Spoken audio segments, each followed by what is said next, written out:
दोस्तों, दुनिया का सबसे बड़ा लोकतंत्र भारत और इस लोकतंत्र का मंदिर संसद भवन। जी हाँ, लगभग पिछले 96 सालों से भारत के विकास के ताने बाने बुनता रहा है। ये वही संसद है जिसने भारत को सैकड़ों गौरवशाली पल दिए हैं और हमें दुनिया के टॉप देशों की लिस्ट में लेकर आने में इम्पोर्टेंट रोल निभाया है। जी हाँ, लेकिन अब जबकि देश को नया संसद भवन मिलने जा रहा है तो लोगों के मन में कई सवाल हिचकोले मार रहे हैं।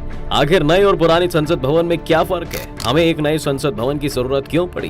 क्या नया संसद भवन पुराने से बेहतर है? और क्या नया संसद भवन पुराने संसद की सारी कमियां पूरी कर पाएगा? तो आज की हम अपनी इस वीडियो में दोनों पार्लियामेंट बिल्डिंग्स का कंपैरिजन करने जा रहे हैं। लेकिन उससे पहले हम उम्मीद करते हैं कि आपने हमारे चैनल को सब्सक्राइब कर लिया होगा और बेल आइकॉन को भी दबा दिया होगा ताकि आपको हमारी हर वीडियो का नोटिफिकेशन सबसे पहले मिल जाए।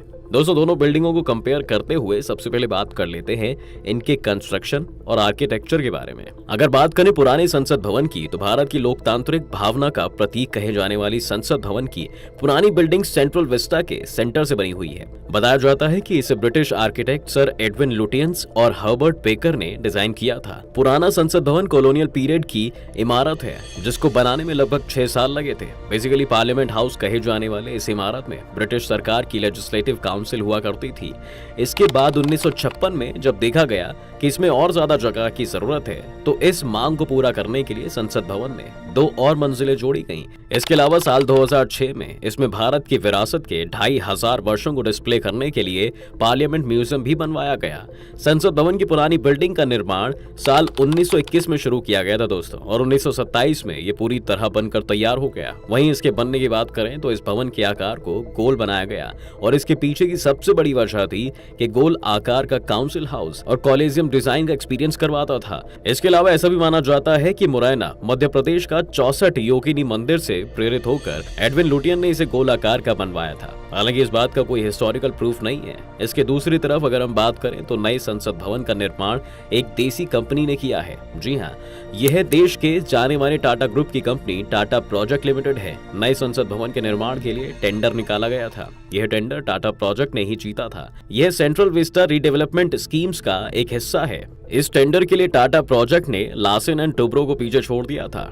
टाटा प्रोजेक्ट ने लगभग 861.9 करोड़ रुपए में इस प्रोजेक्ट को पूरा करने की पेशकश की थी। वहीं इसके डिजाइन के बारे में बात करें तो इसे गुजरात बेस्ड एक आर्किटेक्चर फर्म HCP डिजाइन से तैयार किया है। इस बिल्डिंग के चीफ आर्किटेक्ट बिमल पटेल हैं। बिमल पटेल कई बड़ी इमारतों को डिजाइन कर चुके हैं। उन्हें साल 2019 में आर्किटेक्चर क्षेत्र में एक्स्ट्राऑर्डिनरी काम करने के लिए पद्मश्री भी मिल चुका है। उन्होंने विश्वनाथ धाम, काशी विश्वनाथ मंदिर, Gujarat high court building, IIM Ahmedabad campus, Tata CGPL township, Sabarmati river front development project और पंडित दीनदयाल पेट्रोलियम यूनिवर्सिटी सहित कई बड़ी बिल्डिंग्स डिजाइन की हैं। इन सब चीजों के बाद अब ये जान लेते हैं दोस्तों कि दोनों के खर्च में कितना फर्क है। तो आपको बता दें कि जब पुराना पार्लियामेंट हाउस 1927 में बनकर तैयार हुआ था तब इसमें करीबन 83 लाख रुपए की लागत ही आई थी, जबकि नए संसद भवन को बनाने में आज के जमाने में लगभग 1200 करोड़ रुपए लगाए गए हैं। बताते हैं कि ड्यूक ऑफ कनॉट ने 12 फरवरी 1921 में पुराने संसद भवन की आधारशिला रखी थी और 18 जनवरी 1927 को उस समय के वाइसरॉय लॉर्ड इरविन ने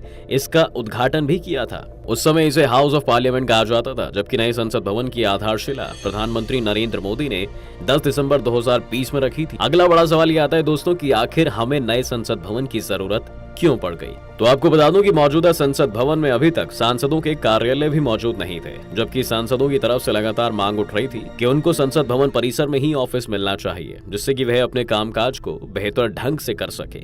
इसके अलावा एक बड़ी वजह यह भी थी कि भविष्य की जरूरतों को देखते हुए संसद भवन को बनाने का फैसला किया गया। असल में साल 2029 के लोकसभा चुनाव से पहले देश में डीलिमिटेशन की बात हो रही है। ऐसे में अगर 2029 से पहले डीलिमिटेशन होता है तो 2029 के चुनावों में सांसदों की संख्या 545 से बढ़कर 700 से ज्यादा हो जाएगी। लेकिन मौजूदा लोकसभा में ज्यादा से ज्यादा 545 सांसद ही बैठ सकते हैं। वहीं जब लोकसभा में सांसदों की संख्या बढ़ेगी तो उसी तरह राज्यसभा की सीटें भी बढ़ेंगी। लेकिन राज्यसभा में भी फिलहाल मौजूदा दौर में ज्यादा से ज्यादा 245 सांसद ही बैठ सकते हैं। वक्त के साथ बदलती इन्हीं जरूरतों को ध्यान में रखते हुए दोस्तों नई संसद भवन में लोकसभा में 888 सांसदों के बैठने का अरेंजमेंट किया गया है।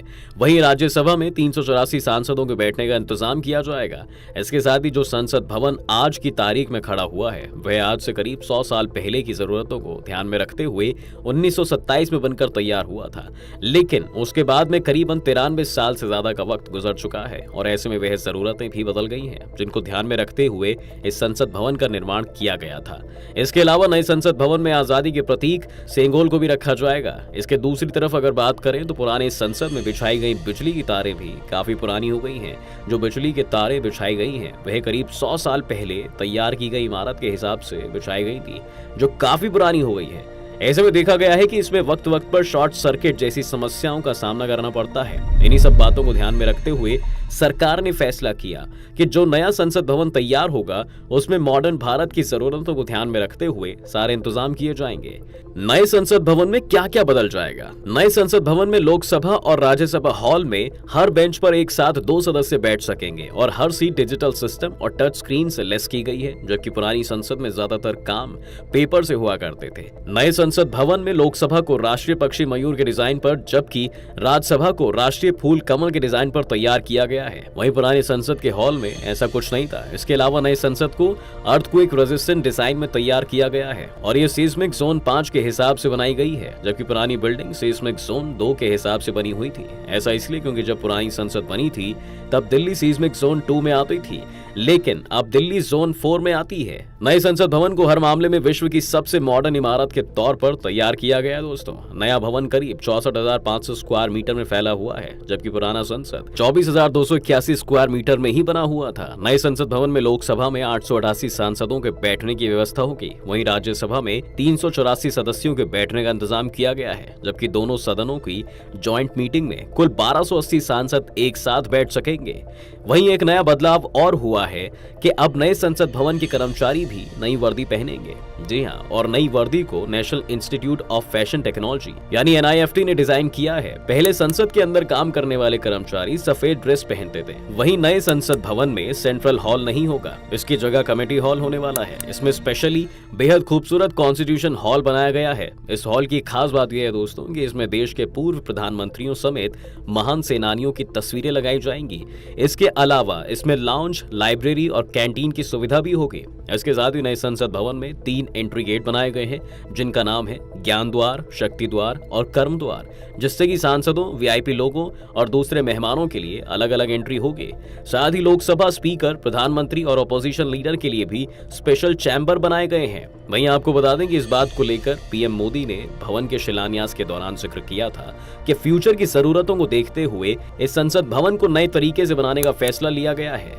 असल में भारत में पहली बार संसदीय चुनाव 1951 से 52 में हुए थे। उस वक्त लोकसभा की 489 सीटें हुआ करती थी। वहीं अभी के समय में लोकसभा की 545 सदस्य हैं, जबकि साल 2026 में लोकसभा क्षेत्रों का परिसीमन होगा। उसके बाद सदस्यों की संख्या और बढ़ जाएगी। इस नाते पुराने भवन में उन्हें बैठने की जगह अवेलेबल नहीं होगी, इसलिए नई बिल्डिंग बनाना बहुत जरूरी हो जाता है। इसके अलावा उन्होंने बताया था कि इलेक्टेड सांसदों के लिए संसद भवन के अंदर ही ऑफिस नहीं बने हैं, जबकि सांसदों की तरफ से हमेशा यह मांग होती रही है कि उन्हें संसद भवन कॉम्प्लेक्स में ही ऑफिस मिलना चाहिए ताकि वे अपने कामकाज को बेहतर ढंग से कर सकें। तो ये हुई बात दोनों संसद भवन के बीच की। इसी के साथ दोस्तों आज की वीडियो में बस इतना ही। उम्मीद है कि आपको आज की इस वीडियो में काफी कुछ सीखने को मिला होगा। अगर आपको ये वीडियो पसंद आया है तो वीडियो को लाइक करें, शेयर करें और अगर आप इस चैनल पर नए हैं तो जाने से पहले चैनल को सब्सक्राइब करना भी ना भूलें।